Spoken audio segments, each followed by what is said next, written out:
Okay, 2011 Vulcan Vaquero clutch problem. Okay, so this is my third video on the clutch problem. I figured out the clutch problem now. All right, so as you can see, I have the slave cylinder off here like I did in the last video. This is still off and it's still trying to push out of the bore a bit. So the problem is definitely in the master cylinder, and I've ordered a clutch master cylinder rebuild kit. Okay, so this puppy's coming off the bike. It's going to get completely rebuilt and then put back on the bike, and I'm going to do a video on that. Okay, so the problem is the slave cylinder works perfectly. It goes in, it goes out, it does what it's supposed to do. It won't retract because the master is not allowing fluid return. Okay, so the problem is in the master cylinder. So I have a rebuild kit for the master cylinder and a rebuild kit for the slave cylinder coming. I'm going to do a video on both, and then I'm going to bleed the system, and I should have a functional clutch again. At the moment, if you bleed the master cylinder or the slave cylinder, if I crack this bleeder open and get the piston retracted, I have a clutch for 5 or 6 pulls of the clutch, and then my clutch will start to slip. And if I park the bike and just sit here and pull the piss out of it, just sit here and pump this clutch, which I'm not going to do because this is disconnected, that cylinder will slowly walk out further and further and further, and it retracts less and less every time you pull the clutch until you get to a point where it's actually bottomed the stroke of the clutch actuator rod out, and that's hit bottom, and then the clutch lever locks up and becomes hard, and you can't pull it at all. It's completely rigid. So the problem is definitely in the master cylinder, so this is all getting pulled apart and rebuilt. And that should solve my clutch problem. Now, I've already done a modification to the bike, to the clutch as well. I've pulled this clutch lever off, and right in here, there's supposed to be a little nub there. This is your adjuster to adjust your rest reach distance here. You know, so if you got big hands, maybe you want it way out there. If you got little hands, you want it closer. Now, my wife rides this bike as well, and she's got little hands. So one of the only complaints that she had about the bike when she got on it was the clutch. She had the same complaint I did. Clutch was way out at the end of the lever, very small friction zone, which made it difficult for her being that she has small hands. And then the other problem that she had was, being that she has small hands, the lever is very far out. So she had a hard time grasping it. So I removed a little material, let her try it. I'm going to remove a little bit more material in there, and I think that's where I'm going to stop. I'm just going to take this little bit of a ridge that you can still see in there. I'm going to take that flush down to the casting, and that will be where I'm going to stop. That'll get the lever right where she's going to be comfortable to be able to do what she needs to do on the bike. I'm going to show you the brake lever over here because I haven't modified this one yet. Okay, so you can see here with the brake lever, you see you still have right here this big nub sticking out.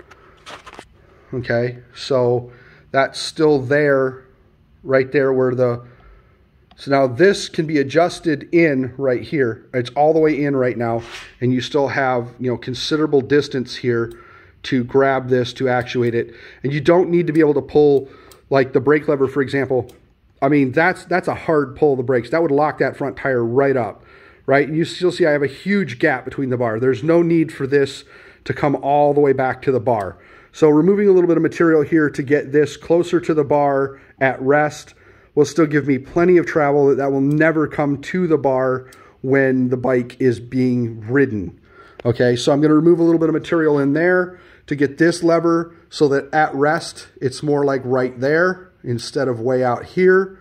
So we're trying for something closer to this.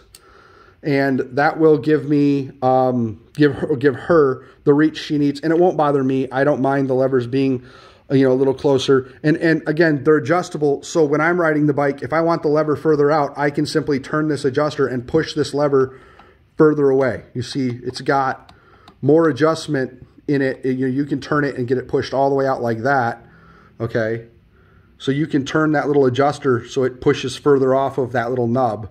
I can just do that, push the lever further out to make it more comfortable for my larger paw if needed. So that's the video for my clutch problem, and that's where we're at with the clutch issue for the bike. Currently the bike has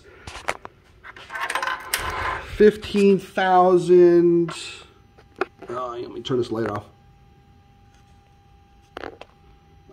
That's okay. So I've put 1,256 miles on the bike since I purchased it, and the bike has 15,625 miles on it. It's a 2011. So this bike is 10 going on 11 years old. So for these hydraulic systems, this one was poorly maintained. As you can see, the fluid is very dark in that one. That is darker than you think it is versus this one where I have changed the fluid so it is much clearer, cleaner, like it should be. So this was not properly maintained. This should be flushed bi-yearly, and I don't believe this has ever been flushed. I did get this bike from the original owner. He told me that all the maintenance was up and it was ready to go for the year, but I mean, to him, I think that was just change the oil. The tires were very low when I purchased it on pressure, and the coolant level was a little low. The oil level was just a little low. He said he had just had the oil changed at the dealership, so I don't know if that was just the dealer's fault or what, or if maybe they didn't do the proper procedure for checking the level. I followed the manual, so I'm not sure there. But that's my clutch problem. I'll have it all fixed in 2 days. On Thursday, I have the rebuild kit coming for this. I have the rebuild kit coming for this. I have a nice bottle of fresh .4 brake fluid. Always use .4 in these because they are a .4 system. Once that's all taken care of, the bike will be back on the road and rideable again. So just wanted to give you guys an update on what my clutch issue was and what I'm doing to solve it, and that another video will be coming on how to remove and rebuild this master cylinder. All right, guys, give me a thumbs up, like, subscribe. I'm trying to grow this channel a little bit more motorcycle content. There will be other videos as well. This is not a motorcycle channel, if you will. I do ride. I enjoy riding, so there will be motorcycle content. There's also off-road content. There is problems I have with my own vehicles and just crap that I run into in my daily life. This is just a kind of a catch-all for everything. So yeah, enjoy. Keep its shiny side up, guys.